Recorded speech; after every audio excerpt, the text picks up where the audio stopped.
Mga boss, kawatan na ghost employee pa. Thick face mo talaga, bunjing crocodile.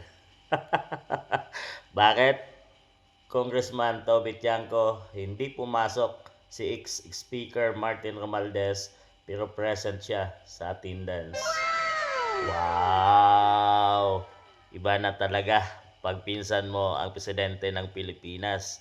Ganon kalakas mga boss. Siyempre, hawak nila ang administration at marami siyang tao dyan sa Kongreso na sumasamba kay Speaker Martin Romualdez. Sinabi nga nila na siya yung sa buong history, siya yung pinakamagaling na Speaker of the House at marami daw siyang nagawa. Pero mga boss, siya din ang dahilan kung bakit nagkagulo na ngayon sa ating bansang Pilipinas at siya din yung dahilan kung bakit ang dating iginagalang na Kongreso na gumagawa ng mga batas ngayon ay naging Crocs, House of the Crocs na mga boss.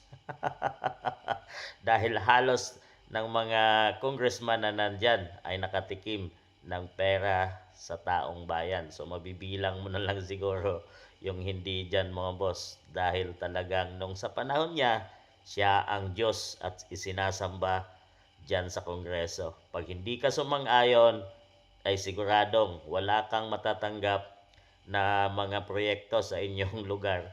At syempre, kakasuhan ka. Kaya lahat naman ay matatakot mga boss. Pero kung sasaludo at sasang-ayon ka sa kanyang mga sinasabi at susunod ka, ay siguradong may premyo kang nakamaleta or nakasobring mga basura mga boss na galing sa pera ng mamamayang Pilipino. Pero ang masaklap pa dyan, ang pinakamasarap mga boss, hindi siya pumapasok pero present sa attendance, meaning to say, siyempre, sasahod pa rin si Speaker Martin Romualdez. Kahit naman wala si Speaker, dyan mga boss ay hawak pa rin nila ang Speaker of the House ngayon. At siyempre, nandyan yung kanyang pamangkin na si talagang Sandro Marcos na siya isa din sa mga boses at nirespeto dyan sa Kongreso ngayon dahil nga sa ama niya ay ang presidente ng ating bansang Pilipinas.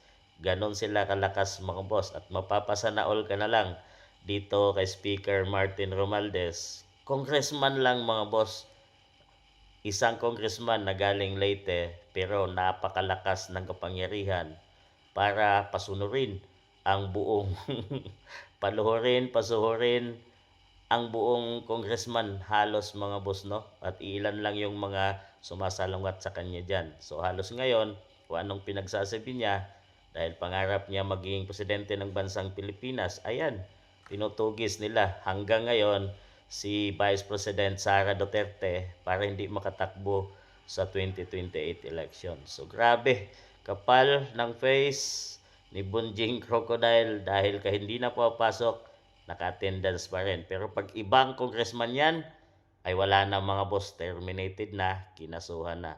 Pero si Speaker, nandyan, patuloy, kahit hindi ba papasok, na kumukuha sa pera ng taong bayan. So kayo nang humusga mga boss.